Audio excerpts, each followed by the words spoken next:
Welcome back, all you Fabricans and Fleshbags, to the super, not funny show, Reviews. And today we're reviewing Reservation Dogs, Season 2, Episode 8, and it's entitled, This is Where the Plot Thickens. So, was it good? Was it bad? And should you be watching? Reservation Dogs, Episode 8, continues the single character focus that we've been getting this season. In particular, someone who's not one of the reservation dogs, but definitely one of the great characters in this show, our man Officer Big, who we just saw delivering cheese from the group home to his grandmother's house. And now he's going on a bit of a journey of his own, out patrolling. We get to see a little bit more about who Big is and what he's about, which is a bit of a follow up on the first season, where we did see that he met the deer lady and how he found his calling in life, why he's trying to stay on the straight and narrow, so forth, because of his run-in with the deer lady. And in this one, we see Big sort of going about his job. In this case, he's trying to figure out who the heck stole a whole shipment, a truck, fish heads, not fish heads, of catfish. And you would think he would be running down on the res dogs, but nope. He's going out to the scrapyard to see if they know, because I guess they seem a likely candidate, which makes sense. They did buy the chip truck from Bear and the gang. But in this case, he just goes down there, not really super interested in it, not really as interested in that as he is with the fish head, catfish heads in the field, and going to look for Bigfoot, as he said. It's kind of interesting seeing him interact with the other members of the little police force they have, and finding out also that I guess people don't really respect them so much as real police. I don't understand what that's all about. Not really, but that seems to be what's going on. And we do see some flashbacks here. So, and this all leads to him going on, I guess, a bit of an unintentional adventure with DMT and and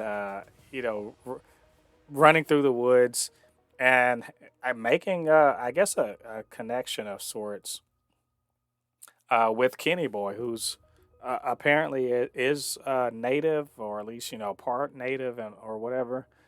And he accidentally ingests some DMT, and Kenny Boy does the same to sort of help guide him through the whole experience, because Big's never done drugs before.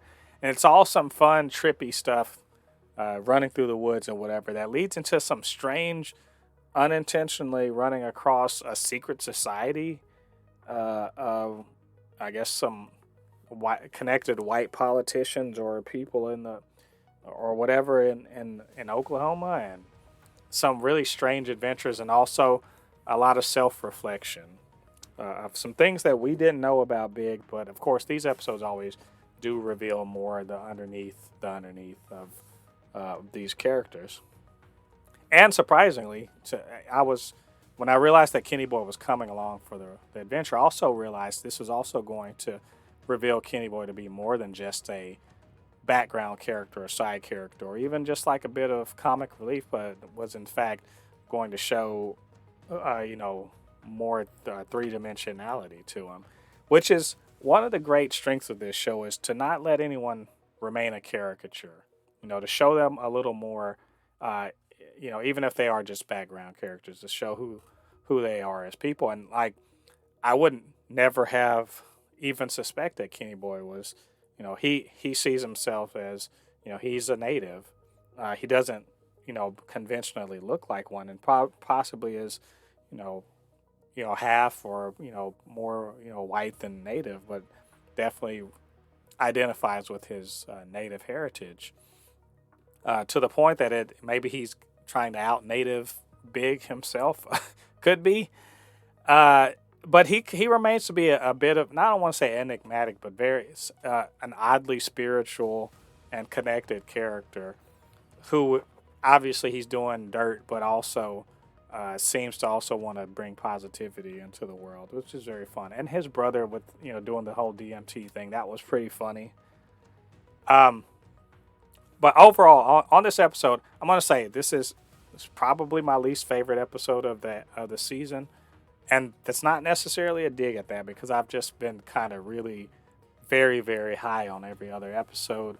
Um, I did like I love the character Big. I like that they investigated a lot of this seemed to be in terms of storytelling, a bit of a drug fever dream, um, and a bit of existential crisis, if you will, for Big.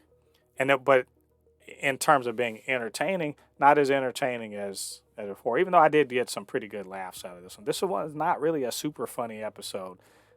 Some of the stuff is very very heavy. I did. I think what really kind of like the first half of this episode was less enjoyable to me because it felt a little by the numbers in terms of what was probably going to happen. But the second half, where all these unexpected things happen, like with finding the whole cult thing and the guys literally fucking fish, catfish for some strange reason, and the weird secret society, but also more importantly to me, seeing the kind of guilt and that Big has been holding on regarding Cookie, Alora's mom, her death, and how he feels responsible for her, her dying in a wreck. How he could have done something, or maybe that him trying to do something maybe hurt them, and it makes him feel like he's a bad person. And so, when he and Kenny Boy are sort of tied up and are kind of at the mercy of these bodyguards, he really lets that go and confesses it to Kenny Boy. And I really like the fact that Kenny Boy was open to receiving that, and also to tell him, hey, no, you're a good dude. It's fine. And to have that verified by the dear lady who comes and helps them out. And once again, this is the spiritual, supernatural side that everyone on the res seems to accept as just as a normal thing. Not here at outside of reservations, not us non-natives. Maybe we look at that as like, are you still hallucinating or something like that, or it's just not very real. But this show takes all of that part of the culture very seriously, and treats it as real as it can be within the context of this series.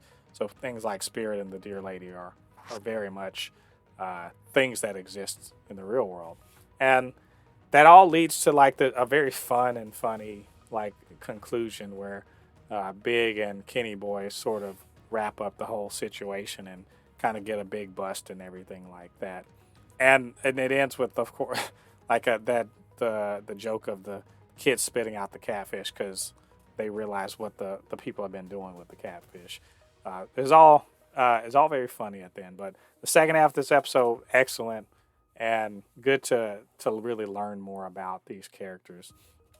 Very happy with what they did there. I just wish the first half was just a little stronger, a little less rote and by the numbers. So, and of course, always glad to see more Big. So anyway, those are my thoughts on this episode. What did you guys think about this episode? What did you think about what I had to say? Get down to the comment section. Let me know your thoughts. And you know what? Do your boy a favor. Get down there. Hit that like button. Helps with the algorithm and gets more eyes on these videos.